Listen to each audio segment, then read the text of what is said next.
Crowded Booth with Bryce Koon.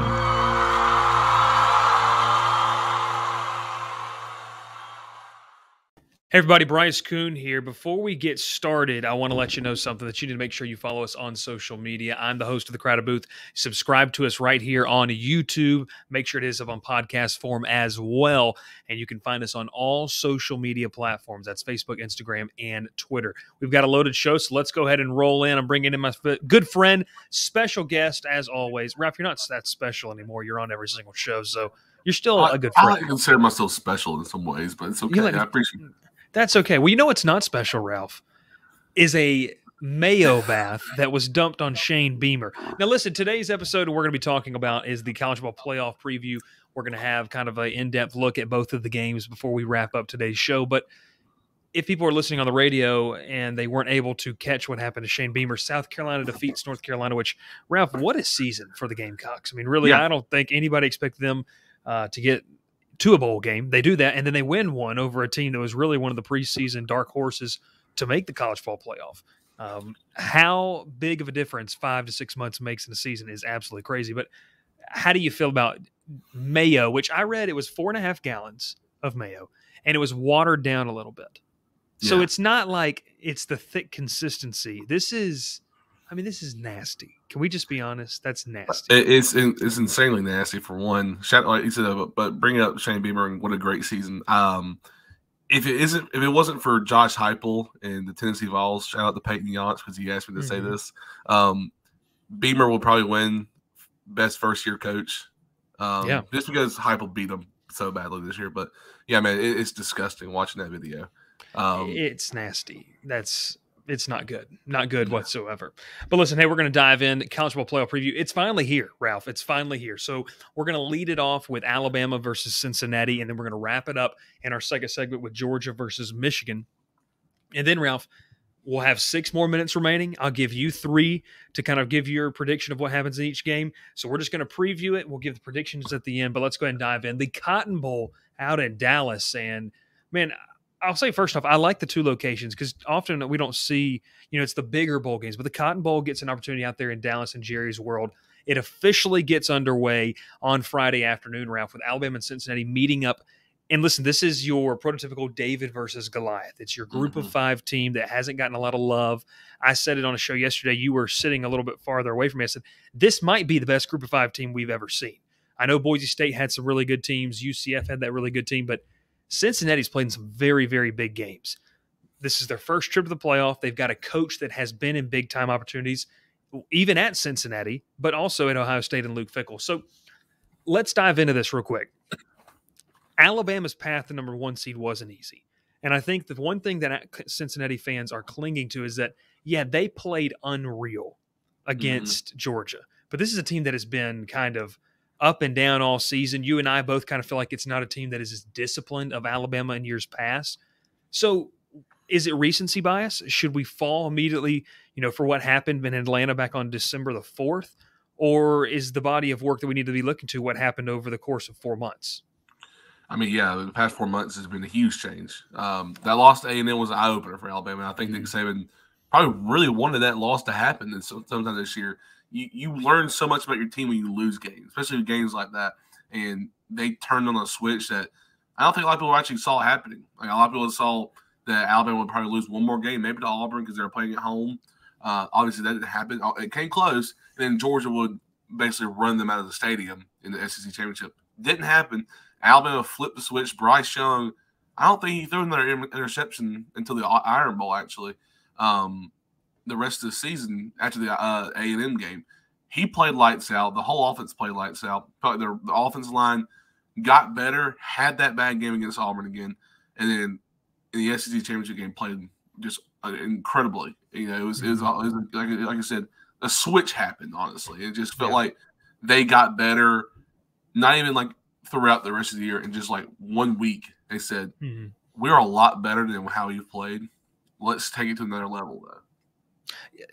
They answered the call in the SEC title game, and like you said, that's one of the big things. This is a team in Alabama that's been there and done that, Ralph. But this offense, in my opinion, is not as potent as last year's. Not many are. I think when you go back to the history of college football, except for the year prior with Joe Burrow and LSU, But with this team, I think the catalyst is Bryce Young, and I don't think that's going to surprise anybody who's saying this. It's a team that, due to departure of offensive line and some running backs the year prior, they are only averaging 4.1 yards a carry. So they're not a team that is the typical Saban, we're going to run the ball down your throat. This is more of a thing where Bryce Young is the catalyst. If he's on, what happened against Georgia? If it's not clicking, Ralph, it's what happened against Auburn. So I'll say that to you, and then I'll pose a question about a certain player that's not going to be playing and how that affects it. But is that kind of cut and dry? If Bryce Young's on, then Alabama can pretty much walk through this game. We'll get to predictions later, but I mean, do you agree that he's the catalyst kind of what this team does? Because everything kind of sets up through number 9 in Crimson. Oh, yeah, I completely agree. I mean, if he's not on, you can't do all your stuff you want to do with him. You got to focus on your run game, which hasn't been that dominant this year. Brian Robinson's had a good year. But other than that, you can't overwork him. You overwork him in that game, he's gonna get tired. All your backups are really just kind of injured or out. They don't really have much to really run on. I think Trey Sanders is the only backup right now who's actually played enough to, be okay with him running the ball. So if Bryce Young's not on it, you're hoping his legs work because, golly, you really don't want to have to focus on your run game in this game. Yeah, and listen, Young's he's not the guy that's going to look at one read, put the ball down, and take off. Now, he has athletic ability, yes, and he extends plays. You've talked about that ever since the Miami game to open up the season to Mercedes-Benz. He's almost better on the run than he really is just sitting in the pocket. But his supporting cast, Ralph, took a big hit. John Mechie III tearing his ACL. I don't think they felt the weight of that in the SEC title game because it happened late in the second quarter, right before halftime. And by that point, Alabama's huge second quarter allowed them to build up such a big lead. But if there is one thing that Cincinnati has to look to, before we flip over to Cincinnati real quick, how big is the absence of John Mechie in this game to you? I mean, I know they got guys like JoJo Earl, Slade Bolden, Jaleel Billingsley, Latu. I mean, it's not like they don't have weapons. But Mechie's one of those guys, and I forgot Jamison Williams. How can I forget? They have weapons, but Mechie is a dynamic player. How much are they going to miss him? Well, you lose your leading receiver in receptions. Now, Jamison really leads the team in yards, which is he's the big ball threat, deep ball threat. Sorry, but this comes down to a game where I'm going to bring up one player from Cincinnati, Sauce Gardner or Ahmad Gardner.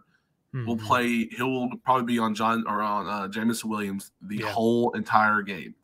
That matchup will be the focal point of this game. If he's locked down, I mean, Alabama's going to have to find someone to go to because that takes a big cut out of their offense. And losing Mechie, like I said, though, that's the thing. If Mechie was locked up by Gardner, Williams is on someone else, probably Kobe Bryant, who is still very good, but I still think Sauce Gardner is one of the best corners in the country right now.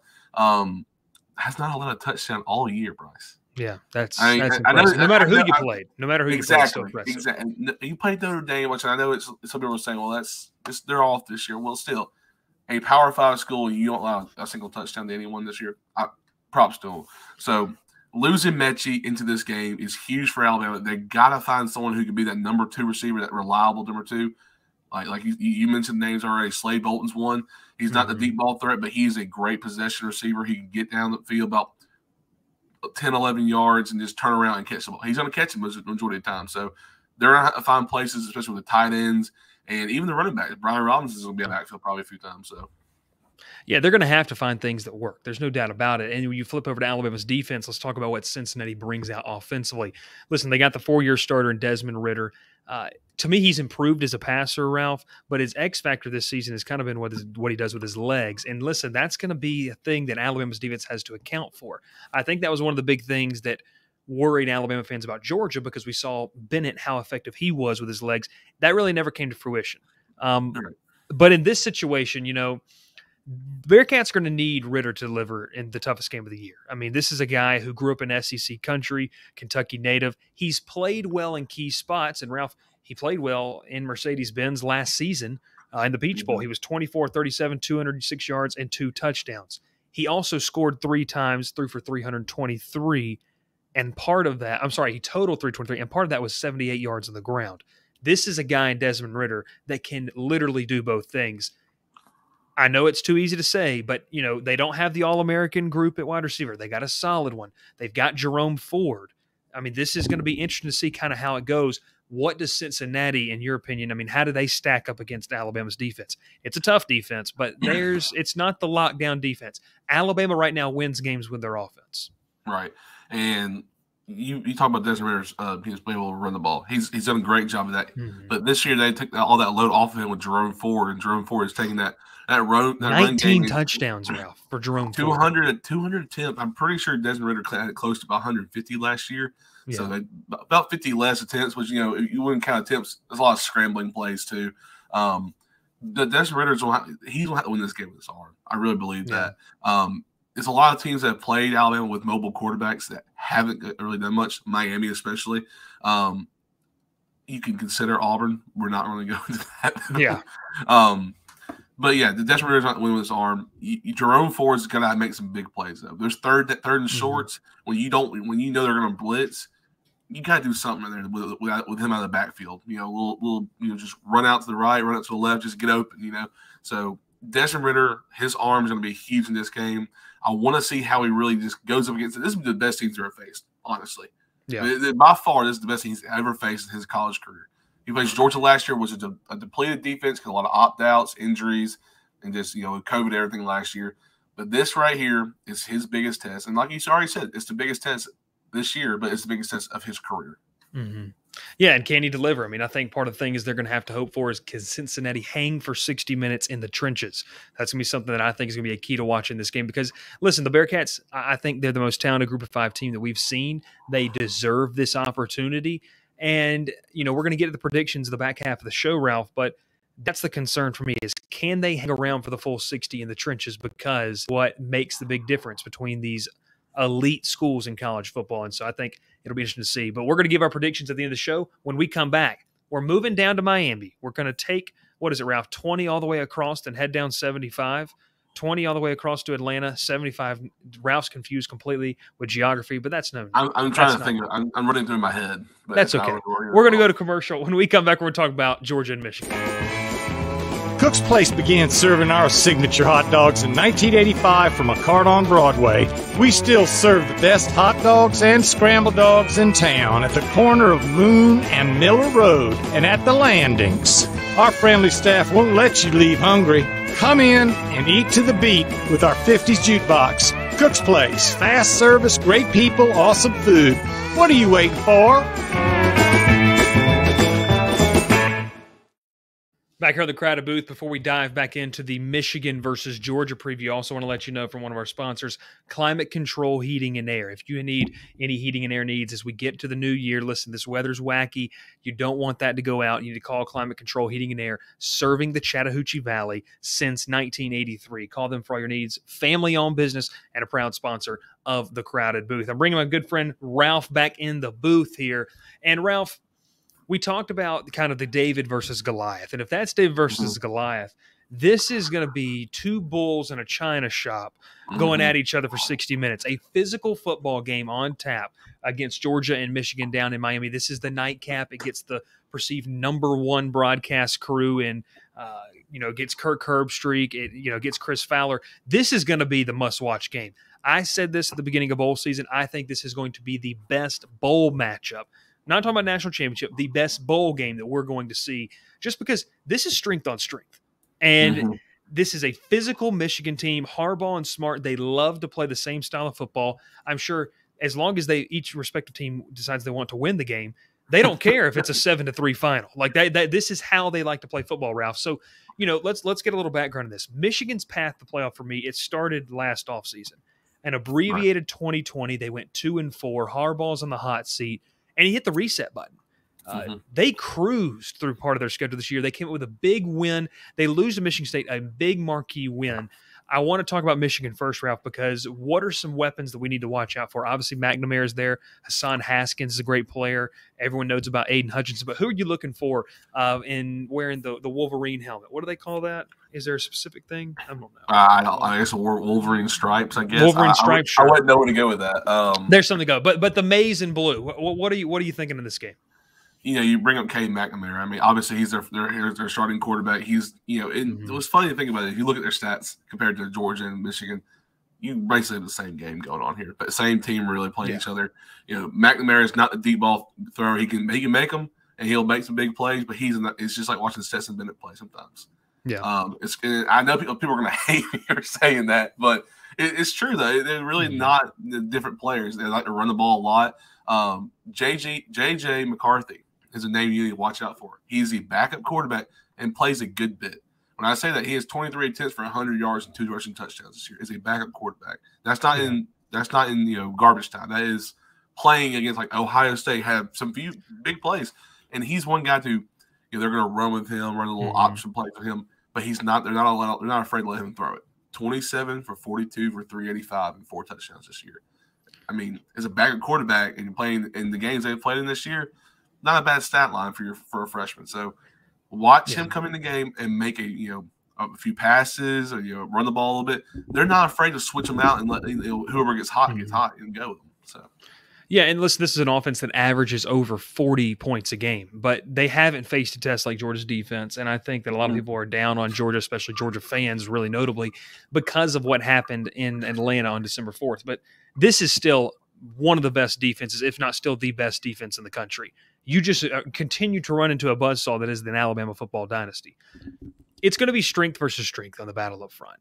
Listen, I can't wait to see, and what's going to be big for me is Jordan Davis, Devontae Wyatt, Jalen Carter, Nolan Smith, Robert Beal go up against the Michigan offensive line, because if we want to have an argument, and this is seemingly like the two regions that argue about what's better football, Big Ten versus SEC, and big man, and you want to call grown man football, I think you're going to see that in Miami on Friday night, because you're going to have two physical fronts that know that they've got to win the battle. And listen, you and I both would get picked on for saying the cliche term of it always matters up front, but this game it does. I think whoever controls it is going to win. Bulldogs only allowed 2 teams. I forgot the stat right here: Tennessee and Alabama to eclipse 300 passing yards. So, and Michigan to me is not a team that is built to just air it out. McNamara, like you're talking about, a 65% completion percentage of 64.6. I'm rounding up. 2,400 yards through the air, 15 touchdowns, and only 4 interceptions. What does that tell me, Ralph? It tells me that they don't take a lot of chances. They're not this air it out type of big play offense. Now, what it does tell me is he's a good decision maker. And I say this again, and I'm going to come with a close-up on this one because I've said this multiple times. Michigan, to me, what they do is this is a carbon copy of almost a 2017 Georgia. You have a quarterback in McNamara that you have a lot of similarities to Jake Fromm, a guy who didn't make a ton of mistakes and helped lead you to a national championship game. You've got a two-headed running back room. Georgia had the same thing. You've got a defense that's very, very physical with some star players. Roquan Smith was that one. I felt like for Georgia, Aiden Hutchinson, although 2 different positions, they both can get after the quarterback. So if Georgia fans kind of want to know what the excitement is, look back to 2017. 4 years ago, you were in this position. Now, Ralph, I want to say this because it's not going to be what that first-round matchup back in 2017 was. 54-48 win, Georgia over Oklahoma. This, to me, is going to be a low-scoring battle. I like what Georgia has, but let's flip it over. Stetson Bennett named the starter in this situation. A lot of people are frustrated with it. It's going to depend on the health of JT Daniels post-COVID. Listen, it's a whole bunch of whatever. At this point, number 13 is going to be out there on the field in the white and silver breeches, for Georgia. That's just what's going to happen. So what does Stetson Bennett bring? And, I mean, I'm going to ask you, do you think it's the right decision to give him the start? Oh, God. That's a question I shouldn't be answering, I feel like, Bryce, because I feel like... Well, then I'll answer it. I'll answer it then. Please I'll do, answer my own question. You're a closer Georgia fan than I am. Watch it. I know. We can make some Tech fans really angry with this one. Yeah. But I'll answer it for you. I think you run out there with Stetson in the first place. There's no problem with doing that. He's been there all year for you. He was there all last year for you. He's done nothing, in my opinion, to not start this game. He did not play very well against Alabama. Who did on Georgia's team? Honestly, I think everyone had their bad day. Georgia was bound to have one bad day. There it was. Yeah. JT Daniels, to me, he's considered not healthy, obviously because of post-COVID.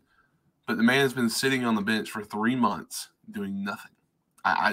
If he's done something wrong to not play, by all means, I understand now. But if he's just not playing because Stetson's he's more confident, go with it. Mm-hmm. Go with a more confident quarterback in this situation. Yeah.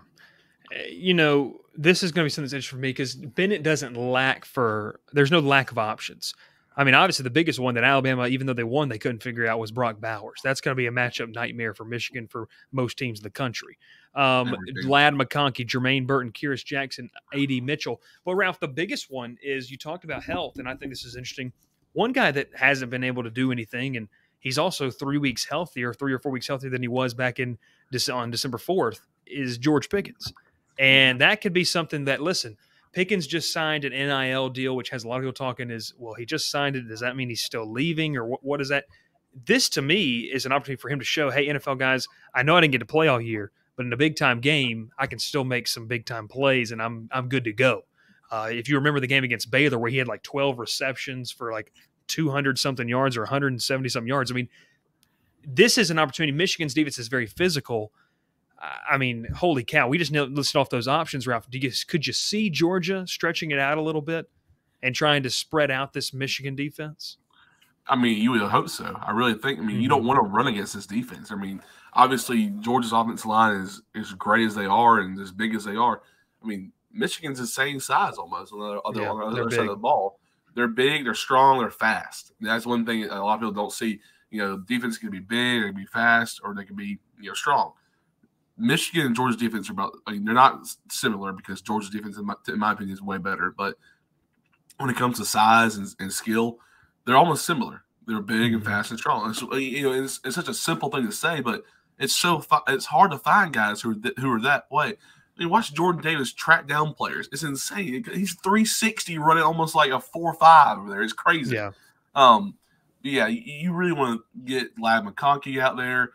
Brock Bowers, he's going to have a big day, I feel like. I mean, he's a nightmare on the field. You don't have anyone to match up against him. I mean, if Brock Bowers is on the line, Aiden Hutchinson is right in front of him, hitting him as hard as he can, probably. I mean, that's the only way you can stop him. But I want to see some of these other guys who we thought about beginning of the year. Darnell Washington, he's also a matchup nightmare. He's 6'8". Just Arian Smith, he can move downfield. Yeah. So I want to see some of these matchups that we talked about at the beginning of the year that we're not seeing mostly because of Brock Bowers being so dominant. So yeah, I do think they need to stretch it out a little bit. And this is, we talked about the battle in the trenches. Michigan's run defense, Ralph, has limited teams to 121.5 yards per game. That's around 3.5 yards per carry. The big thing for them is obviously everyone knows Aiden Hutchinson, but David Ojabo is another guy. Those two guys have combined for 25 sacks this year. Flip it over to Georgia, over 9 SEC games, but the Bulldogs surrendered just 9 sacks. Now, the big thing was 3 of those came in the SEC title game against Alabama. That was the big thing. Will Anderson and company got to Stetson Bennett.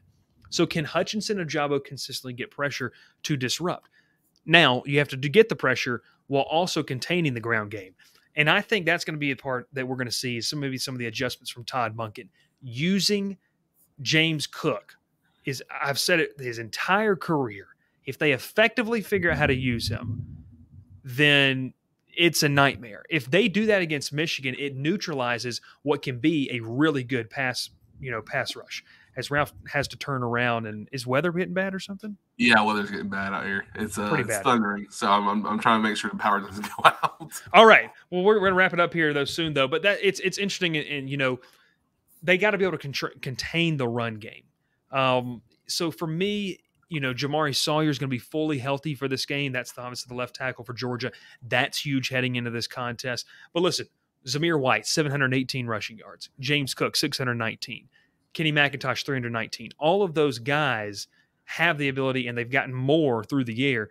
Stetson Bennett ranks 4th on the team, Ralph, 251 rushing yards, and his mobility against a standout Michigan front could be key in this game. When we come back, we're going to let you listen from one of our favorite sponsors that keeps you smelling good. When we come back really quickly, last 5 or so minutes, we're going to wrap up today's show with giving you our predictions really quick. It'll be Ralph and then me, and then we'll get you out of here on the crowded booth. Your soap is ugh, and your body wash is a synthetic detergent. But you're not a dish. You're a man. Switch to Dr. Squatch Natural Soap for Men. For men who build things. open pickle jars on the first try, slay dragons, and let their daughters braid their hair. Men who like to feel good and smell titillating. Dr. Squatch takes you places you never thought you'd go. Naked. Absolutely have to love Dr. Squatch, some of the best smelling up out there. Ralph, really quickly, as we wrap up today's show, we got 4.5 minutes. I'm going to give you 2, and you let me know who is going to be heading to Lucas Oil Stadium in Indianapolis on January the 10th. Hopefully, fingers crossed that COVID doesn't push it back. Who's heading? Who's winning? Let's go Cotton Bowl first. Alabama or Cincinnati? I mean, I think it's an obvious answer. As much as Cincinnati's been great this year, we thought they might have had a chance to go all the way, but you get matched up with Alabama, and I just think Alabama's way too powerful for them. That defense is going to be too good. You know, offense is always just been dominant the past few years. Alabama probably going to win 42-20, I think. I feel like they score late in the game to make it 20, but Alabama goes up big early on in the game. I like it. Wouldn't you like if Cincinnati won this game, then they used a hype video and they used what you just said in it as motivation for what they did? That'd be pretty cool. Real quickly, Ralph, give it to me right here, right now. Georgia, Michigan, the primetime slot game, 7:30 Eastern, tomorrow or Friday night. Yeah, tomorrow night, because this show is coming out obviously on Thursday. Hit it with them, full screen. Battle in the trenches, baby. This is a game that everyone's going to have their eye on. I have the Georgia Bulldogs winning this game in overtime, 20-17 on a game-winning field goal by Hot Pod himself. Hot Pod himself. Ralph, I'm going to bring it back off of you, and then I'm going to put it on myself right here. Listen, college football season, we're getting to the end of it, and I cannot wait for these games on Friday. Let's start off with the Cotton Bowl. Can David slay Goliath? Or is Alabama just simply primed for another blowout victory en route to another national title? I don't think that this moment will be too big for Cincinnati. Why? Luke Fickell's going to have the Bearcats ready to play. The defense can win a few battles in the first half, but as Young finds, and that's Bryce Young, as he finds his footing with a revamped receiving core without Mechie, it could get ugly. In the second half, I think the depth and the edge along the defensive front is propelling Alabama to a win. I think Williams, the Young to Williams connection, provides a dagger there at the end. Robinson churns out a young, strong run game to kind of ice it later on. I'm going to go Alabama 38, Cincinnati 23. I think it's going to be close. It's going to be close there for a little bit. They're going to turn around and win this football game. Let's go over I-20 and now down I-75. Correct me if my geography is wrong. 2 factors in this Orange Bowl game are going to be what probably decides the outcome in Miami. The line of scrimmage and quarterback play. You say it's cliche? Well, it's because it's true. Michigan and Georgia are both very strong in the trenches. Considering the dominance of the Bulldogs front against the run all year, to me, Michigan's likely going to need to pass, kind of open things up to really give somebody a chance. McNamara needs to be able to hit a few big plays early on, spread the Georgia defense out. Bennett is under pressure. There's no doubt about it. You wouldn't know it. He takes out his foot flown. He's not concerned about it. But after an uneven performance in the SEC title game, I think the Bulldogs shake off the disappointment. They have the, in-and-out mentality, and they find a way to edge Michigan to book a trip to Indianapolis to play for a national championship as Kirby Smart tries to exercise those demons of the whole Georgia fan base over the last 41 years. I'm going Georgia 27, Michigan 23. That's all I got right there. As we battle the weather, Ralph is still there. It's getting bad. We're going to hop off now, but it's a ton of fun. Ralph, are you excited? You excited for tomorrow night? I'm always excited for playoff football. It's the best time of the year. New Year's, we're going to enjoy some good football tomorrow. Good football tomorrow. Hopefully the weather gets better as well. Listen, this has been Bryce Koon. This is Ralph Leary. We are so happy to be doing this. Make sure to hit the subscribe button down on YouTube. Find us wherever you get your podcasts. That's Apple or Spotify as well. If you're listening on the radio in East Alabama or West Georgia, we appreciate that as well. Make sure to make us the home here of the Crowded Booth. We appreciate everyone. Have a fantastic evening and Happy New Year. Pile in here and make yourself feel at home. The Crowded Booth is coming on. The Crowded Booth with Bryce Koon.